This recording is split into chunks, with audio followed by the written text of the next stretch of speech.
My name is Murilo. I'm a comedian, speaker, and creativity teacher. And I'd like to talk about three things. I'd like to talk about the treadmill. I'd like to talk about Batman's utility belt, and I'd like to talk about the long tail.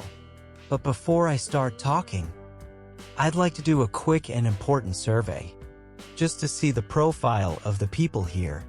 Raise your hand really quick if you've finished your studies and are already in the workforce. Why did I ask that? I find this expression, finishing your studies, very interesting. It's part of everyday life. We say, oh, finished studying, I'm going to finish. Finishing your studies is a concept that varies in each reality. For some people, finishing their studies means finishing high school. For others, it's finishing college. For others, it's finishing post-graduation, master's, and so on. But regardless of reality, what bothers me about this concept is the premise that studies end. Who said that studies end? This is a premise that we've been domesticated to believe, because we learned that life has two stages. First, we study, then we work. 2 decades studying for decades working. We study to prepare ourselves to the job market. Then we finish our studies and face the job market. The problem with this logic is that the market we prepared for is different from the market we're going to face. Why? For the obvious reason that the world is changing very fast and increasingly accelerating. What we studied yesterday often doesn't apply tomorrow. This connects with the first topic I'd like to talk about, the treadmill. Imagine this. Imagine the world is a treadmill. The treadmill is moving very fast. And you have to face this treadmill, get on it, and face it. If you get on the treadmill, step onto it, and do nothing, you go backward, it takes you backward. It's like a moonwalk, right? But if you get on the world's treadmill and walk at the same speed as it, you stay in place. You have to walk faster than the world to evolve. Remember, in physics class, we studied speed. It's the change in space over the change in time. Well, the formula for evolution is the change in learning over the change in the world's change. If your learning rate is equal to or slower than the world's rate of change, you're devolving. Agree? Those who don't remember the speed formula might be because they studied it but didn't learn it. Because it's different, right? We get confused. Now, what's the difficulty of evolving in today's world, in evolving on this treadmill? The difficulty is too much information. It's insane. We go crazy with the amount of information that comes in. Information is abundant. Before, information was scarce. We'd like information and it was complicated to get. Nowadays, information is abundant, any kind of information. So here's the question, how do you deal with this treadmill? Full of information? And then I have a tip to deal with this information overload, which is choose your curators. What's a curator? A curator is a person or entity whose business is information. You're a doctor, an engineer, and so on. Well, there are people whose business is information.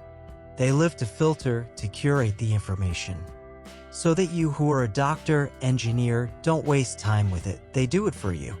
So the curator can be a book publisher. It can be a blogger, a teacher, a school. And then I have my curators. And I always think of my curators as if they were advisors to my company. Imagine the board of a company and that in my board. I have a Perestroika school, I have Wired magazine. I have the Optimize podcast, I have Professor Portela. I have the Porver blog. And the good thing about our board is that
At 16, I was taking courses in public speaking, negotiation, speed reading, memorization, which are skills that every human being should develop, regardless of profession.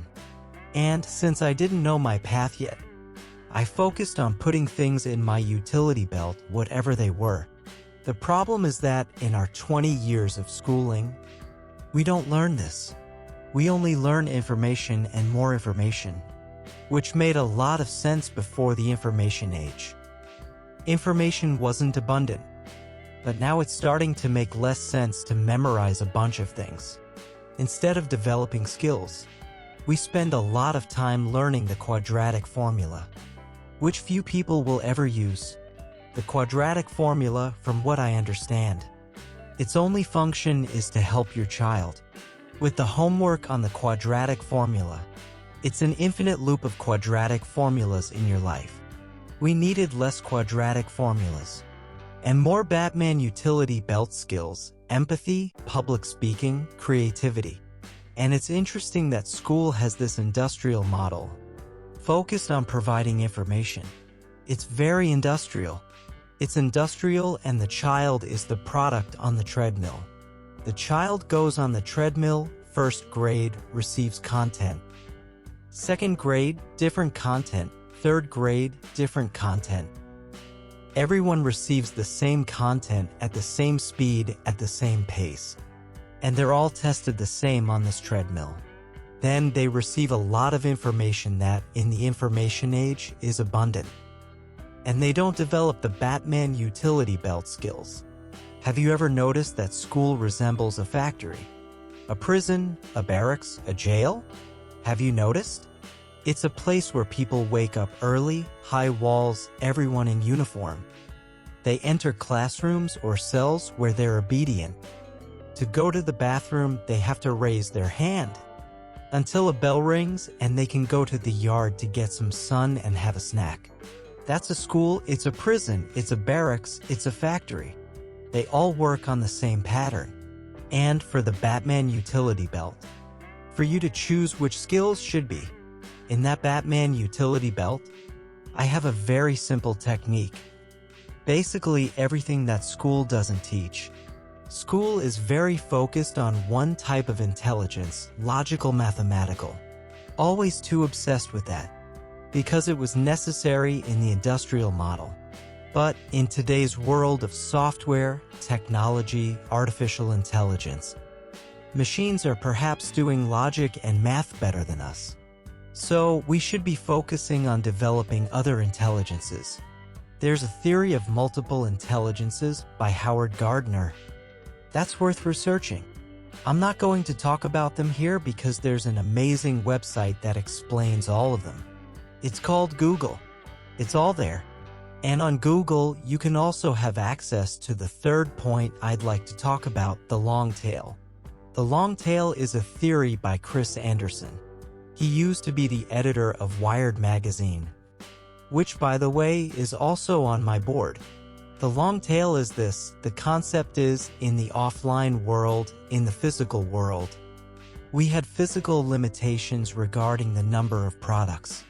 So, for example, a bookstore in the physical world has X shelves where only a few thousand books fit. Therefore, they have to choose which few books have higher popularity, that is. That red part of the tail, a few products with high popularity that are worth occupying the shelf space. In the online world with no physical limitation, an online bookstore can have millions and millions of books, even if they sell 1 unit per year. Then comes the green part of the tail. It's a super, hyper long tail. Even though it's not very tall, it's super long. And perhaps the area, if calculated, of this long tail is larger than the head of the red tail. What does this have to do with what I'm talking about? We're in the long tail of knowledge. Before, we had a physical limitation on access to knowledge. Only high popularity knowledge products were available in your city. So English courses are everywhere. Why? It's a highly popular product. Batman utility belt topics, specific long tail topics. were not available due to the physical limitation of our city. And now with the internet, everything is available. And the best part, not only available, but with the best teacher in the world. We no longer must limit ourselves to the best teacher in the neighborhood or city. We can study with the best teacher in the world through the long tail. In other words, the same technology that accelerates the world also enhances learning. That is, the world delta is evolving, but the delta can also evolve. So, regarding the long tail, how to take advantage of this opportunity that the long tail brings. Basically, we have to relearn to be self-taught. Why relearn? Because we were born extremely self-taught. I have a young daughter. She's self-taught, she's learning everything all the time. We were like that, obsessed with learning, with a crazy thirst for learning. Over time, we're losing that thirst, that desire to learn. The most viewed TED Talk in the world is Ken Robinson's. Schools kill creativity. And I believe that schools also kill learning. Schools traumatize us in relation to learning. Why?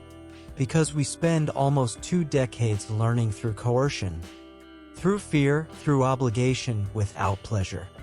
Learning should be a pleasure, it should be inherent to being human, but we're traumatizing ourselves due to years and years of traumatic experiences.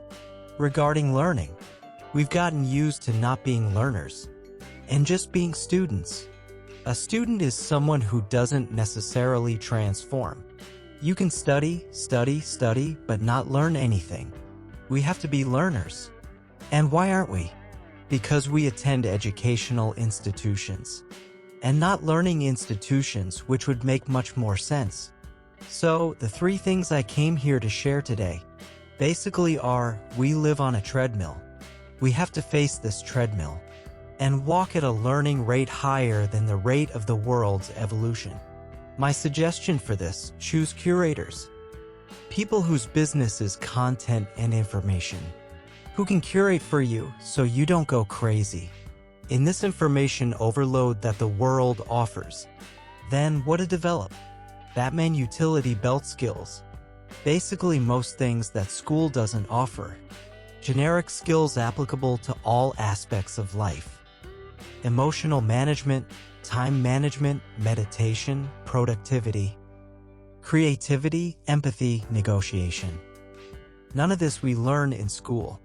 In school, we learn the answers to problems, but we don't learn the art of solving problems, which is much more generic and applicable than knowing ready answers, right? In school, there's a math problem. A builder builds a house in 30 days. How long does it take 2 builders to build the same house? They expect which answer? Half 15 days. I could answer 2 months. Why? They'll be chatting. They'll lose productivity. That's also a correct answer which should be accepted, but it isn't. It's even more creative. A person eats a bag of popcorn in 30 minutes. How long does it take 2 people to eat the same bag of popcorn? What's the answer they expect? Half 15 minutes. I could answer 5 minutes. Why? They'll increase the average speed of grabbing the popcorn. Why?